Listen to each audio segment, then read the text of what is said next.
नमस्ते दोस्तों, आज हमारे साथ इतिहास के जानकार सुदीप प्रताप सिंह जी हैं, जो कई राष्ट्रीय न्यूज चैनल पर आते हैं, जहां हमें उनके विचार सुनने को मिलते हैं। आज हमें मोपला नरसंहार के बारे में बताएंगे। नमस्ते। मोपला नरसंहार मालाबार डिस्ट्रिक्ट केरला के मुसलमानों को मोपला कहते हैं। मोपला नरसंहार भारतीय इतिहास में ही नहीं, विश्व के इतिहास में सबसे बड़ा और सबसे जघन नरसंहारों में से एक है। इसकी समानता या समकक्ष हम यूरोपियन द्वारा ज्यूस पे जो अत्याचार किया गया उसी के लिए कर सकते हैं। यह उस समय की बात है जब प्रथम विश्व युद्ध में ब्रिटेन की जीत हुई और तुर्की के खलीफा का हार हुआ, और तुर्की के खलीफा के हार के पश्चात भारत के सुन्नी मुसलमान मुक्त, उनमें आक्रोश था कि उनके खलीफा को अपदस्थ कर दिया गया। उस समय के कांग्रेस के नेतृत्व, जो मोहनदास करमचंद गांधी और जवाहरलाल नेहरू सरीखे नेताओं के हाथ में था, उन्हें यह लगता था कि मुसलमान का जो योगदान भारत के स्वतंत्रता संग्राम में होना चाहिए वो शायद नहीं था, और इस हेतु उन्होंने जो मुसलमानों में आक्रोश था ब्रिटेन सरकार के खलीफा को हटाने के पश्चात, उसे खिलाफत आंदोलन के रूप में हवा दिया। खिलाफत आंदोलन मुसलमानों द्वारा चलाया गया आंदोलन और स्वतंत्रता संग्राम के असहयोग आंदोलन से जोड़ने का एक बिंदु था। सैयद अहमद खां, सैयद अमीर अली जैसे सुन्नी नेताओं के हाथ में ये आंदोलन था, और हर एक डिस्ट्रिक्ट में, भारतवर्ष के हर एक डिस्ट्रिक्ट में खिलाफत कमेटी बनी, वहाँ पे वॉलंटियर को रखा गया, और इसे कांग्रेस के शीर्ष नेताओं का संपूर्ण समर्थन था। केरला के मालाबार डिस्ट्रिक्ट में कुछ 28 अप्रैल 1920 में इसकी घोषणा हुई कि खिलाफत आंदोलन और असहयोग आंदोलन एक साथ चलेगा, और 20 अगस्त 1921 तिरुनागंदी करके जो तालुक है, वहाँ पे पहले बार इस आंदोलन का विषम रूप देखने को मिला, जब वहाँ के हिंदुओं को इस आंदोलन के विरोधी समझने के कारण वहाँ पे नरसंहार शुरू हुआ, और ये नरसंहार कुछ 5 महीने चला। 25 सितंबर 1921 को कुछ 40 हिंदुओं को एक साथ काट के और वहाँ के कुएं में फेंक दिया गया था। कुछ जो इस आंदोलन से और हिंदुओं का जो सबसे ज़्यादा नरसंहार हुआ, वो तालुक था एरनाड, वालुवनाड, पुनानी और कालीकट। इन सारे तालुकों में हिंदुओं को मार के और अधमरे भी हिंदुओं को कुएं में फेंक दिया गया। कई हिंदुओं कई दिन तक अधमरे रहने के पश्चात भी उन्हें नहीं बचाया गया और उनकी मृत्यु हो गई।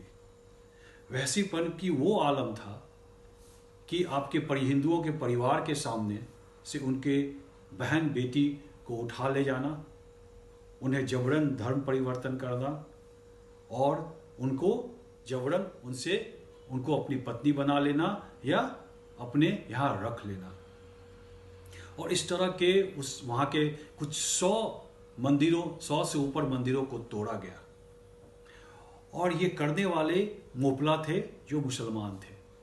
ऐसा भी देखा गया है, जो हिंदुओं के घर में जो मुसलमान मोपला नौकरी चाकरी करते थे, उन्होंने भी अपने मालिक का समर्थन नहीं किया और अपने धर्म के बंधुओं का समर्थन किया।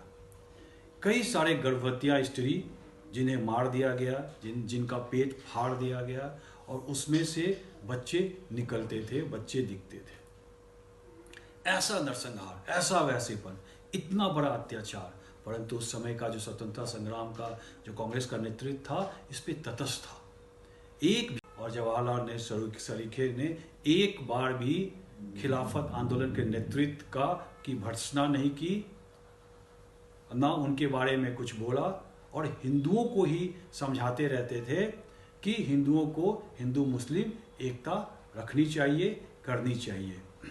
डेली टेलीग्राफ जो 19 अगस्त 1921 को आप देखेंगे, सी गोपाल नायर का बुक है मोपला रेविलियन करके, वीर सावरकर का किताब है, और मद्रास मेल, इसमें वृहत रूप से लिखा गया है कि किस तरह से और कितने बड़े पैमाने पर अत्याचार हुआ, कैसे हथियार आया और पूरे समाज, मुस्लिम समाज कैसे एकजुट होकर तैयार होकर हिंदुओं पे नरसंहार किया। धन्यवाद।